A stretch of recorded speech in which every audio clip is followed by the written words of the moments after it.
जैसे मोहम्मद की क्या औकात, पूरे पाकिस्तान में आग लगा देते। और साहब वो जेएनयू में जो घटना घटित हुई उस पर संसद में लोकतंत्र के उस मंदिर में बहस चल रही थी। मध्य प्रदेश का एक सांसद खड़े होकर कहता है कि देशद्रोह का नारा लगा देने से देशद्रोह नहीं हो जाता। हमने भी कहा श्रीमंत, तुम्हारे तो खानदान का रिकॉर्ड है, झांसी की रानी की हत्या करवाने के बाद भी तुम गद्दार नहीं हो। कहीं साहब झांसी की रानी की वो कविता, खूब लड़ी मर्दानी, वो तो झांसी वाली रानी थी, सुभद्रा कुमारी चौहान ने लिखी। सरकार बदलते ही पाठ्यक्रम से हटा दी जाती है और ऐसे लोगों को आजाद हिंदुस्तान में मंत्री, मुख्यमंत्री और केंद्रीय मंत्री बनाया गया। तब 4 पंक्तियां देशभक्तों के बीच में पढ़ता हूं और सामर्थ्य मिलता है ऐसी पंक्तियों को पढ़ने का श्री सत्तन जी के सानिध्य में। तब पंक्तियां पढ़ना चाहता हूं कि काश ग्वालियर राजघराने ने झांसी का साथ दिया होता, काश ग्वालियर राजघराने ने झांसी का साथ दिया होता, या सिंधिया की तलवारों ने गौरों का लहूपान किया होता, तो चिलचिलाती मरुभूमि में महकती फुलवारी खिल जाती। अरे सिंधिया गद्दार नहीं होता तो 57 में ही आजादी मिल जाती।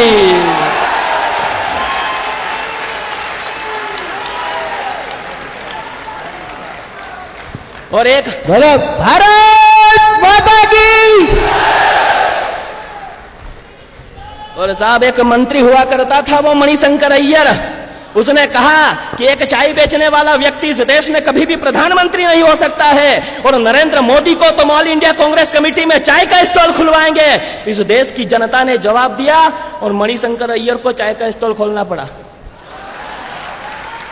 तो पंक्तियां पढ़ना चाहता हूं कि यूं तो चाय बेचकर भी गुजारा हो रहा था, यूं तो चाय बेचकर भी गुजारा हो रहा था, पर भारती की दुर्दशा पर व्यथित मन रो रहा था। जरा झांक कर देखो भारत के पौराणिक इतिहास में, कंस वध करने वाले कान्हा जन्मे कारावास में, तानाशाहियों सामंतवादियों के मिथ्या भ्रम को तोड़ना पड़ा, और सत्ता के भूखे भेड़िए देश ना बेच दे इसीलिए चाय का धंधा छोड़ना पड़ा।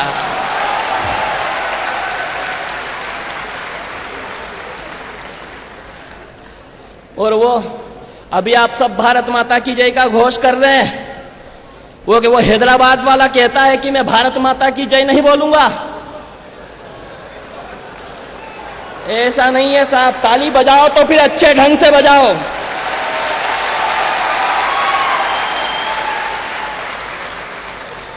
लोगों ने कहा कि स्थितियां नहीं बदली, हमने कहा स्थिति बदली है। इसलिए बदली है कि जब इस देश के तात्कालिक प्रधानमंत्री माननीय मनमोहन सिंह जी हुआ करते थे, तब उस पाकिस्तान के 2 कौड़ी के प्रधानमंत्री मियां नवाज शरीफ ने न्यूयॉर्क में कह दिया था कि हिंदुस्तान के प्रधानमंत्री की हालत तो देहाती महिला की तरह है।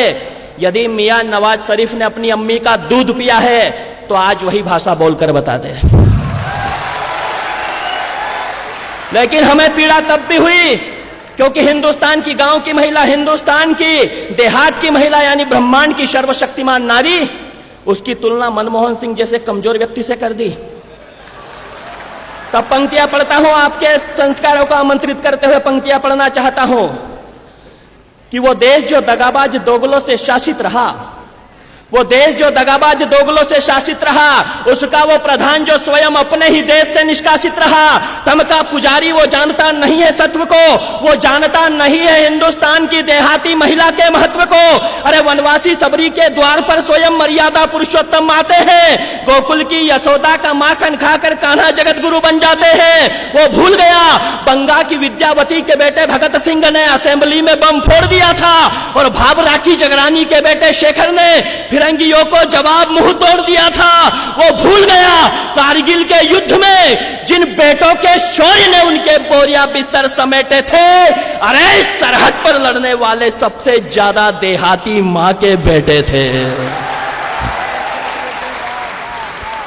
सरहद पर लड़ने वाले सबसे ज्यादा देहाती मां के बेटे थे।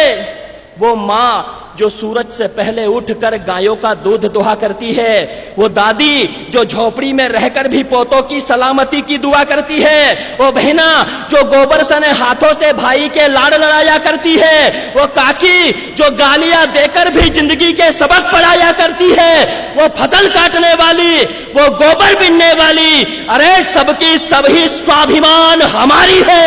बतला मियां नवाज शरीफ, एक भगोड़े से अधिक क्या औकात तुम्हारी है।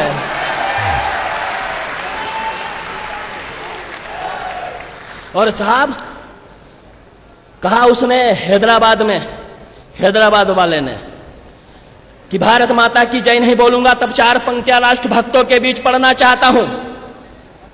हमारी निष्ठा किसी व्यक्ति में नहीं, हम तो त्वदीयाय कार्याय बद्धा कटियम वाले लोग हैं।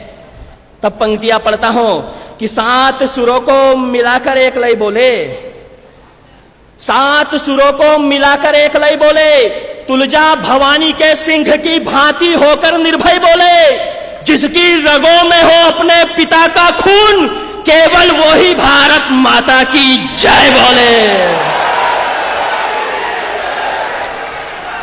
एक बार उठे पूरे 100 लोगों के, पूरे सदन में एक एक व्यक्ति के हाथ उठे, भारत माता की, भारत माता की, भारत माता की, वंदे वंदे वंदे। और उसने कहा कि वो इसलिए नहीं बोलना चाहता क्योंकि ये संविधान में लिखा हुआ नहीं है। तब पंक्तियां पढ़ता हूं, इंटेलेक्चुअल पर्सनालिटियां बैठी हुई है, यहां कानून के विद्वान लोग बैठे हैं, यहीं कई शिक्षाविद बैठे हैं, और डॉक्टर हरिओम पवार जैसे लॉ यूनिवर्सिटी के प्रोफेसर बैठे हैं। पंक्तियां पढ़ता हूं आप सभी राष्ट्रभक्तों के बीच में कि अशफाक उल्लाह खां की जिह्वा पर, मेरी बात यदि आपको ठीक लग जाए तो पुनः बताना कि ये लोक माता हिल्याबाई का इंदौर है, कि अशफाक उल्लाह खां की जिह्वा पर भारत मां की जय के नारे थे। अशफाक उल्लाह खां की जिह्वा पर भारत मां की जय के नारे थे। भारत मां की जय कहकर कुर्बान हुए अब्दुल हमीद हमारे थे। अग्नि पृथ्वी आकाश त्रिशूल दे निज धाम चले गए। भारत माता की जय कहते डॉक्टर अब्दुल कलाम चले गए, और तुम कहते कि भारत मां की जय किसी विधान में लिखा नहीं, इस मां माटी का वंदन संविधान में लिखा नहीं। तो सुनो, ये उल जुलूल बकना संविधान में लिखा नहीं, ये बकरे जैसी दाढ़ी रखना संविधान में लिखा नहीं।